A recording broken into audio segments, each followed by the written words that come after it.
Hello y'all, this is Mahesh Kumar and I once again extend a very hearty welcome to all of you on your own YouTube channel, that is Zenepex Education. Okay, Zenepex Education. Dear all, in this video we are going to study about a poem, that is Crossing the Bar. This poem has been composed by Alfred Lord Tennyson. Alfred Lord Tennyson is one of the greatest poets of UK. Okay, he is one of the greatest poets of all time of UK, and he had been poet laureate from 1850 to 1892. Okay, he had been the poet laureate of UK from 1850 to 1892 for about 42 years. Okay, 42 years तक ये UK के poet laureate रहे, और ऐसा करने वाले ये दुनिया के मतलब यूके के अकेले पर्सन है। ओके, सबसे लंबे समय तक ये पोएट लॉरिएट रहे हैं यूके के। और अगर हम कहें कि ये जो थे एक, इसीलिए ये जो इनके इतने लंबे समय तक पोएट लॉरिएट के पद पे रहना भी अपने आप में एक प्रमाण है कि ये किस क्वालिटी के पोएट थे। ओके, ये जो क्वीन विक्टोरिया थी, क्वीन विक्टोरिया के टाइम में वहाँ के पोएट लॉरिएट रहे, और मोस्ट ऑफ द टाइम के 1837 में पोएट वो जो थी क्वीन विक्टोरिया वहाँ की मोनार्क बनी थी, वहाँ की क्वीन बनी थी। ओके, 1837 में, और 1901 तक यानी अपनी डेथ तक वे वहाँ क्वीन रही। ओके, तो लगभग 63 इयर्स का लंबा समय है, उसमें से 42 इयर्स तो सिर्फ यही उनके टाइम में पोएट लॉरिएट रहे। ओके, तो most of the Victorian time, for the most of the Victorian time he was the poet laureate of UK. Okay, अगर हम इनके जन्म की बात करें, इनका जन्म 1809 में हुआ था और डेथ इनकी 1892 में हुई थी। ओके, इसके अलावा भी अगर हम देखें तो इनकी जो और महान पोएम्स हैं उनमें से यूलिसिस एक बहुत ही फेमस पोएम है, और ऐसे इन मेमोरियम ऑफ AHH भी एक बहुत ही फेमस पोएम है। ये अपने एक अलग तरह के स्टाइल के लिए जाने जाते हैं। एक कहीं ना कहीं रिलीजियस अंडरटोन्स जो है वो इनकी राइटिंग में रहती हैं, जो कि most of the Victorian times में भी ये चीज़ बहुत ही स्ट्रांग रहती है। ओके, रिलीजियस अंडरटोन्स जो थी विक्टोरियन एज में एक बहुत ही कॉमन फिनोमिना था, और इसीलिए ये भी कुछ वैसे ही पोएट थे। ओके, जैसे कि यहाँ भी आप देखेंगे, ये पूरी पोएम जो हम स्टडी करने जा रहे हैं ये भी कहीं ना कहीं वैसे ही पोएम है। एक के रिलीजियस जो सेंटिमेंट्स हैं वो कहीं ना कहीं इसमें भी कहीं ना कहीं नहीं बल्कि बहुत ही स्पष्ट रूप से दिखाई देते हैं।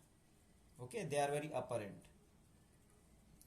तो क्वीन विक्टोरिया के बारे में हम एक चीज और बताते चलें कि queen Victoria was the first monarch, was the first British monarch who hold the title of the monarch of India, the empress of India. Okay, 1877 में उनको प्रोक्लेम किया गया था, और यहाँ पे दिल्ली दरबार लगा था इंडिया में, दिल्ली में, और उसमें प्रोक्लेम किया गया था उनको एम्प्रेस ऑफ इंडिया। ओके, तो क्वीन विक्टोरिया आपके लिए वैसे भी थोड़ी इंपॉर्टेंट है। तो चलिए देखते हैं पोयम को। पोयम की अगर हम बात करें तो ये इसकी जो राइमिंग स्कीम है ए बी है, और जैसा कि हमने कहा कि एक रिलीजियस अंडरटोन्स इसमें हैं, बहुत ही अपरेंट हैं। के तो एक तरह से धर्म से जुड़ी हुई पोयम है, और कहीं ना कहीं इस विश्वास पे हॉवर करती है पोयम कि जो मृत्यु है, मृत्यु जो है वो अपने आप में फाइनल एंड नहीं है। जैसे कि हमारे यहाँ भी माना जाता है, हिंदू माइथोलॉजी है उसमें भी माना जाता है कि मृत्यु जो है वो फाइनल एंड नहीं है लाइफ का, उसके बाद की भी लाइफ है। ऐसे ही इस्लाम धर्म में भी माना जाता है कि लाइफ आफ्टर लाइफ की थियरी वहां भी काफी प्रचलित है। ओके, तो ऐसे ही कुछ ये पोयम है, ये बात करती है डेथ की, और डेथ के बाद जो लाइफ है उसकी बात करती है। ओके, और एक उम्मीद पे पोयम खत्म होती है कि किस तरह से पोएट जो है वो डेथ के बाद जो ऑलमाइटी है उससे मिलेगा। ओके, तो चलिए शुरू करते हैं poem. Sunset and evening star and one clear call for me, and may there be no mourning of the bar when I put out to sea. Poet कह रहे हैं कि सनसेट का टाइम है, यहाँ जो सर्कमस्टांसेस है उनको इलेबोरेट कर रहे हैं, उसको बता रहे हैं। सनसेट का टाइम है और इवनिंग स्टार दिखाई देने लगा। Evening star means Venus. Okay, Venus is there on the in the sky and this is the time of sunset.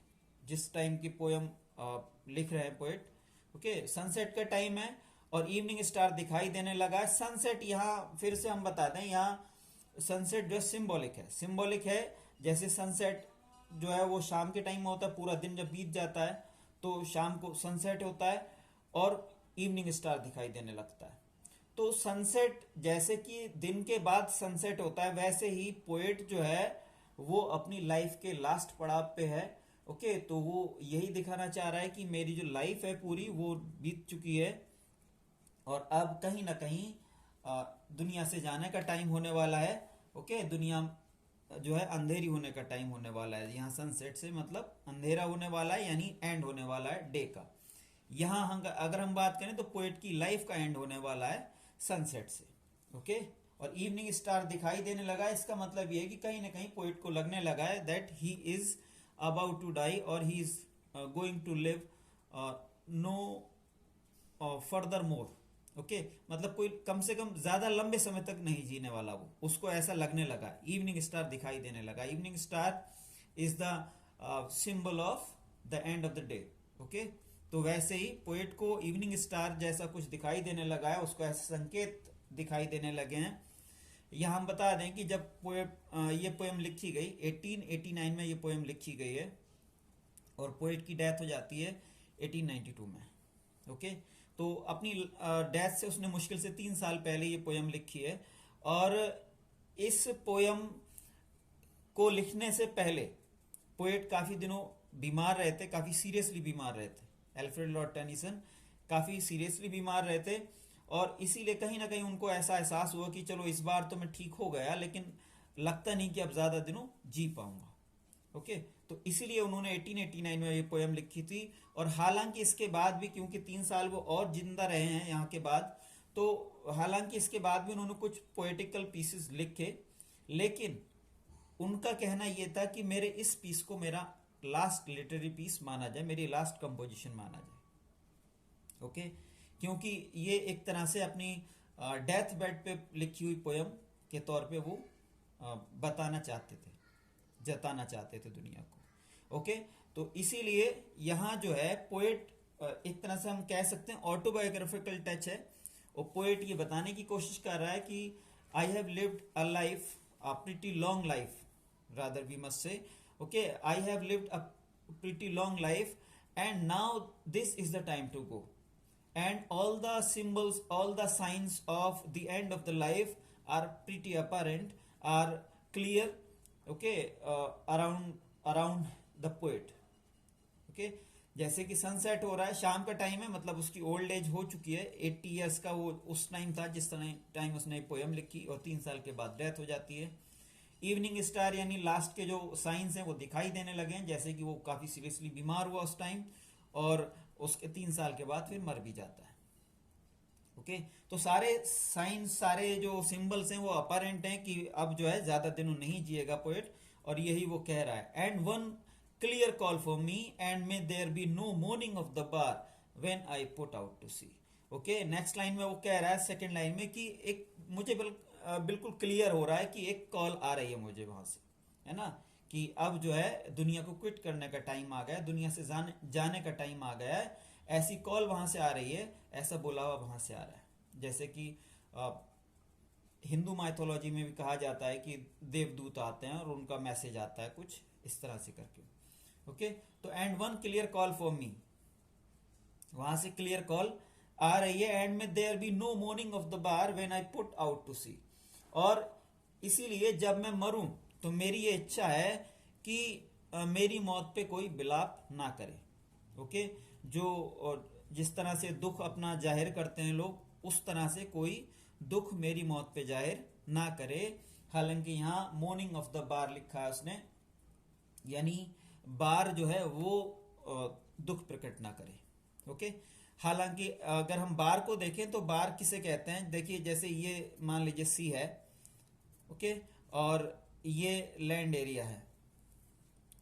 Okay, तो सी से जो वेव्स उठती हैं लगातार, उनसे उनके साथ रेत वगैरह बारीक कण जो भी आते हैं, उनकी वजह से यहाँ जो प्रॉपर लैंड है उसके और सी के बीच में एक लेयर सी बन जाती है, जो डिफरेंट डिफरेंट लेंथ या ब्रेड्थ की हो सकती है डिफरेंट डिफरेंट जगह पे।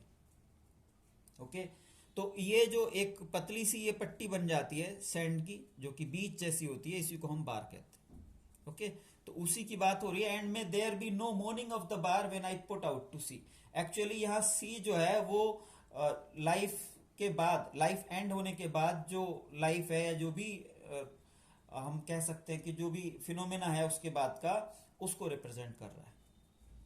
ओके, ये देखिए ये टेरेस्ट्रियल लाइफ है, यानी जो प्रॉपर लाइफ है उससे डिपिक्ट किया गया है, मतलब लैंड एरिया से डिपिक्ट किया गया है लाइफ को। ओके, ये लाइफ को डिपिक्ट किया गया है, और जो ये ओशन है इसको इससे दिखाने की कोशिश की है पोएट ने, life after death. Okay, life after death को दिखाने की कोशिश की है सी से, और ये बीच में जो सैंड बार है इससे दिखाने की कोशिश की है कि ये एक तरह से ट्रांजिशन जोन है, यानी मौत, मृत्यु। ओके, तो इससे मृत्यु को दिखाने की कोशिश की है। And may there be no morning of the bar when I put out to sea.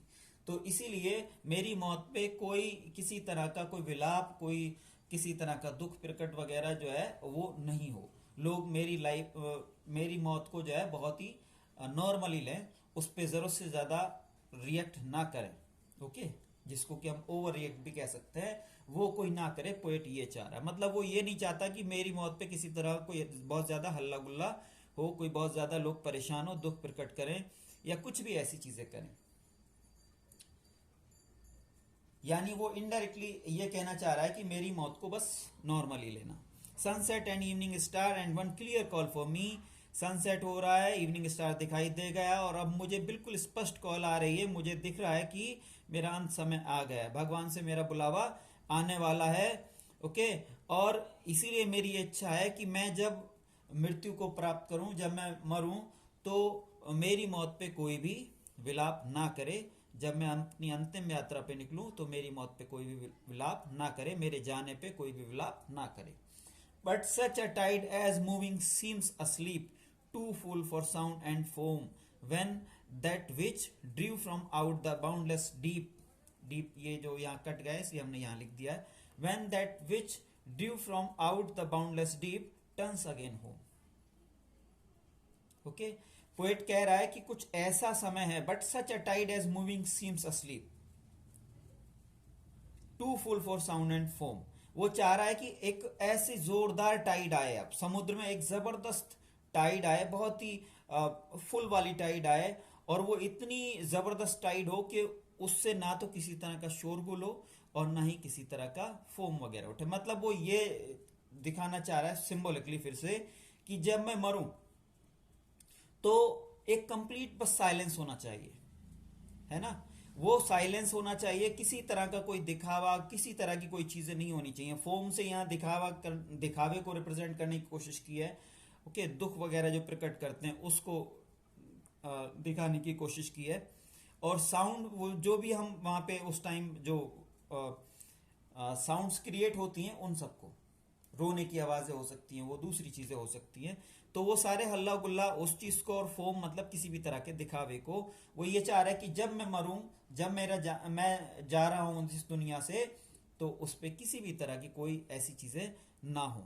Okay, तो ऐसी जबरदस्त टाइड आए और वो क्या करे, when that which due from out the boundless deep turns again home. और वो जो कि मैं इसी समुद्र से आया था, समुद्र से मतलब जो भी हमारा एग्जिस्टेंस है।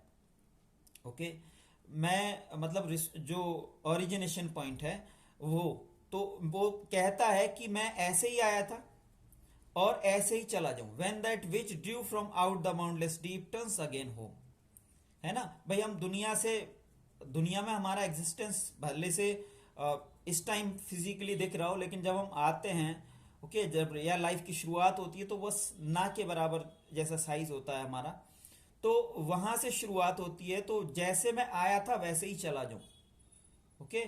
वो ये कह रहा है यहाँ, वो ये दिखाने की कोशिश कर रहा है किसके द्वारा, एक जबरदस्त टाइड से। वो कहता है इस तरह से एक जबरदस्त टाइड आए और वो इतनी जबरदस्त टाइड हो कि उसमें किसी तरह के झाग या आवाज वगैरह जो शोर होता है समुद्र की लहरों का टकराने से, किनारों से टकराने से जो शोर होता है वो भी ना हो, और किसी तरह का फोम भी ना उठे। ऐसी जबरदस्त टाइड आए, और वो टाइड क्या करे कि वैसे जो छोटी मोटी टाइड से जो छोटा मोटा कचरा वगैरह बह करके आता है और समुद्र के किनारे किनारे लग जाता है, वहां रह जाता है, उस सारे कचरे को बहा करके अपने साथ ले जाए। When that which drew from out the boundless deep turns again home, उस सारे को बहा करके अपने साथ ले जाए। इसका मतलब यहाँ ये है कि एक ऐसा समय आए, ऐसा कुछ समय की लहर आए कि वो मुझे अपने साथ लेकर के चली जाए, और जिस सोर्स से मैं आया था वापस उसी सोर्स में मिल जाऊं। ओके, हमारी जो फिजिकल बॉडी बनी है, कहीं ना कहीं हमारे जो दुनिया में जो बहुत सारी चीजें हम ग्रहण करते हैं, हवा से, पानी से, जमीन से, उन सब चीजों से मिलके बनी है, तो वापस उन्हीं चीजों में मिल जाए। वही पोएट यहाँ कह रहा है कि वापस वहीं मिल जाए। Endless tea, twilight and evening bell, and after that the dark, and may there be no sadness of farewell when I embark. Twilight का मतलब है जो शाम का धुंधल का समय होता है, जब ना तो सूरज भी छुप चुका होता है लेकिन प्रॉपर अंधेरा भी नहीं हुआ होता, ओके, वो ट्वेलाइट का टाइम कहलाता है। इवनिंग बेल से मतलब शाम की घंटी बजने से, यहाँ शाम की घंटी बजने से मतलब वही डेथ से है। And after that the dark, और उसके बाद फिर अंधेरा हो जाएगा। ऐसे यहाँ एक वर्ड आया इम्बार्क। इम्बार्क मतलब किसी भी काम को शुरू करने के लिए हम इम्बार्क कहते हैं, ओके, दैट, जैसे कि ही इम्बार्क्ड ऑन हिज मिशन, वो अपने मिशन पे शुरू हो गया, okay. He embarked on a new career, उसने अपने नए करियर की शुरुआत की, ओके। तो इम्बार्क मतलब किसी काम की को शुरू करना। तो पोएट यहाँ कह रहा है कि ट्विलाइट, अंधेरा सा, धुंधल का सा होने लगा है, उसकी आंखों के सामने उसे एहसास हो रहा है ना कि अब वो जाने वाला है। तो यहाँ अपनी बात कर रहा है पोएट, जो सर्कमस्टांसेस हैं, एनवायरमेंटल जो सर्कमस्टांसेस हैं, उनके द्वारा अपने आप को दिखाने की कोशिश कर रहा है कि ट्विलाइट का टाइम है और इवनिंग बेल बज चुकी है। इवनिंग बेल वही देखिए, इवनिंग बेल जैसे कि यहाँ पे सनसेट हो रहा था और इवनिंग स्टार दिखाई दे रहा था, वैसे यहाँ इवनिंग बेल, ओके। तो यहाँ सनसेट है, सनसेट हो गया है, या सनसेट का टाइम है और इवनिंग स्टार दिखाई दिया है। वैसे ही यहाँ ट्विलाइट, अब सनसेट होने के बाद ट्विलाइट का टाइम हो गया, धुंधल का होने लगा है और इवनिंग बेल बज चुकी है, यानी ये डिक्लेयर हो चुका है कि अब शाम हो गई है। यानी पोएट को क्लियरली ये बता दिया गया है कि भाई अब आप बहुत जीत चुके, now is the time for you to go, okay, to bid adieu to the world, okay. तो वही यहाँ पे कहा जा रहा है कि ट्विलाइट हो चुकी है और इवनिंग बेल बज चुकी है, and after that the dark. या इवनिंग बेल को आप नेल से भी कंपेयर कर सकते हैं, डेथ नेल, ओके, मौत की घंटी जिसे कहते हैं, death knell, KNELL। Twilight and evening bell and after that the dark, तो धुंधल का हो चुका है, शाम की घंटी बज चुकी है, ये तय हो चुका है कि हाँ शाम हो गई, और अब जो है अंधेरा होने वाला है, यानी I am about to die. And may there be no sadness of farewell when I embark. तो इसीलिए मैं ये चाहता हूं कि जब मैं अपनी नई यात्रा पे, ये जो दूसरे वर्ल्ड की यात्रा है, ये जो मेरी स्पिरिचुअल यात्रा है, जब मैं उस पर शुरू करूं, मैं वहां जाऊं, है ना, भगवान से मिलने के लिए जाऊं, जहां से मैं आया था वापस उस सोर्स पे जाऊं, तो कोई किसी तरह का शोर या दूसरी चीजें नहीं होनी चाहिए, किसी तरह का पश्चाताप, किसी तरह की वैसी चीजें नहीं होनी चाहिए, ओके। मतलब मुझे शांति से जाने दिया जाए। आई वॉन्ट नो हल्ला गुल्ला एटसेट्रा, किसी भी तरह का कोई तमाशा, किसी तरह के कोई ये विलाप वगैरह, ये मैं नहीं चाहता, because I don't believe in them और इन सच थिंग्स, ओके। तो पोएट यही कह रहा है कि उसकी एक तरह से रिक्वेस्ट है कि मैंने काफी एज जी ली, 80 साल का मैं ऑलरेडी हूं, है ना, मुझे दिख रहा है कि मेरा अंत समय बहुत करीब है और इसीलिए मैं अब जल्दी ही मरने वाला हूं। लेकिन मेरी ये रिक्वेस्ट है आप सभी लोगों से कि जब मैं मरूं तो उस पे कोई ऐसा विलाप, कोई शोर शराबा, कोई बहुत ज्यादा जो एक्सट्रीम इमोशंस का दिखावा है वो चीजें ना करी जाए। ओके, नॉर्मली मेरी लाइफ को लिया जाए और मुझे अच्छे से विदा किया जाए। ओके, शांति से। यहां तक कि देख लीजिए आप कि कौन कौन सी पोएटिक डिवाइसेस यूज हुई हैं। अगर हम बात करें पोएम की राइमिंग स्कीम की, तो राइमिंग स्कीम इसकी ए बी है, सिंपल सी पोएम है। ओके, इसके अलावा अगर हम इसमें फिगर्स ऑफ स्पीच की बात करें तो यहाँ पे आप देख रहे हैं दो कंटिन्यूस लाइंस जो है वो एंड से शुरू हो रही हैं, इसलिए यहाँ पे एनफ हो रहा है। पूरी पोएम में अगर हम बात करें तो एक्सटेंडेड मेटाफोर है। ओके, एक्सटेंडेड मेटाफोर पूरी पोएम में। ओके, यहाँ पे एनफ हो रहा है। इसके अलावा अगर हम मॉर्निंग ऑफ द बार की बात करें तो यहाँ पर्सोनिफिकेशन है। ओके, बार को मॉर्निंग करते हुए दिखाया गया है। मॉर्निंग मतलब शोर या किसी भी ऐसी आवाज करना कि जिससे कि हमें यह एहसास हो कि किसी जो भी दूसरा पर्सन है वो उसकी कुछ स्पेशल टाइप की फीलिंग्स है। ओके, आवाज अपनी जो आवाज आती है किसी पर्सन की, उससे जो भावनाओं का हमें पता चलता है किसी की, that is called morning. Okay, यहाँ सी जो है वो डेथ के लिए यूज किया गया है, इसलिए यहाँ फिर से मेटाफर। ओके, आगे अगर हम बात करें तो यहाँ एल्यूजन है। देखिए, when that which due from out the boundless deep turns again home. यहाँ पोएट के वापस प्रकृति में मिलने को बाउंडलेस डीप के लिए से रिप्रेजेंट किया गया है कि उसी से आया था और वापस उसी में मिल जाएगा। ओके, तो यहाँ पे इसलिए एल्यूजन है, नेचर से आकर के नेचर में वापस मिल जाना। हालांकि सिर्फ जो सागर है सिर्फ उसी में थोड़ी ना होना है उसका अंश, ठीक है ना। अंश तो उसके उस शरीर में सभी प्राकृतिक जो एस्पेक्ट्स हैं उनका है। ओके, तो सही मिलना है। तो यहाँ डीप, बाउंडलेस डीप से रिप्रेजेंट किया गया है उसके वापस भगवान के यहाँ जाने को, इसलिए यहाँ पे एल्यूजन है। ऐसे ट्विलाइट एंड इवनिंग बेल जो है वो इवनिंग बेल डेथ नेल को दिखा रही है, इसलिए यहाँ फिर से एल्यूजन है। ट्विलाइट ऐसे ही दिखा रही है कि आपकी लाइफ का लास्ट टाइम चल रहा है। ओके, एंड फिर से यहाँ दो बार आया, दो कंटिन्यूस लाइंस में, इसलिए फिर से यहाँ पे एनफ हो रहा है। ओके, वैसे अगर हम इस पोएम की और थोड़ी सी गहराई से देखें तो आप देखेंगे कि फर्स्ट लाइन और थर्ड लाइंस थोड़ी सी लॉन्गर हैं in respect of their following lines. Okay, देखिए सभी जगह लगभग आपको यही कंडीशन मिलेगी, फर्स्ट लाइन और थर्ड लाइन थोड़ी सी लंबी है। ओके, और जो सेकंड और फोर्थ लाइन जो है वो थोड़ी शॉर्ट सभी में। ओके, तो चलिए देखते हैं आगे last stanza. For though from out are born of time and place, the flood may bear me far. I hope to see my pilot face to face when I have crossed the bar. तो poet कह रहा है कि यहां से मैं उस दुनिया में जाऊंगा जो कि टाइम एंड प्लेस के रियम से बाहर की दुनिया है। ओके, जैसा कि हमारे यहाँ भी कहा जाता है कि एक ऐसी दुनिया, ये इस दुनिया को टाइम एंड प्लेस का ही फिनोमिना माना जाता है, एक तरह से एक्सटेंडेड फिनोमिना उसका, लेकिन हम इससे बाहर चले जाएंगे। मतलब जो रियल की दुनिया है, ये जो जिसको कि हम माया कहते हैं, छलावा कहते हैं, इस दुनिया से बाहर हम रियल के वर्ल्ड में चले जाएंगे। ऐसे वर्ल्ड में जहाँ सीधे सीधे भगवान राज करते हैं, जहाँ भगवान रहते हैं और उनके साथ उनकी जो सारी क्रीचर्स हैं, सारी स्पिरिट्स हैं, वो रहती हैं। Okay, because that is the final destination of every human being. सभी मोक्ष प्राप्त करके, सभी जीवन से इमेंसिपेशन लेकर के वहीं जाते हैं। जैसे कि बुद्धिज्म में महापरिनिर्वाण की कल्पना है। ओके, तो महापरिनिर्वाण के बाद जो व्यक्ति जहां पहुंचेगा वो जगह भगवान का प्लेस, वो टाइम एंड प्लेस से बाहर की चीज है। ओके, ये जो यहाँ का जो दुनिया है इसको मिथ्या माना जाता है जगत को फिलॉसफी में, तो वैसे ही कुछ यहाँ पोएट कह रहा है कि मैं अब इस मिथ्या जगत से बाहर जा रहा हूं। ओके, यहां से दूर जा रहा हूं। The flood may bear me far, I hope to see my pilot.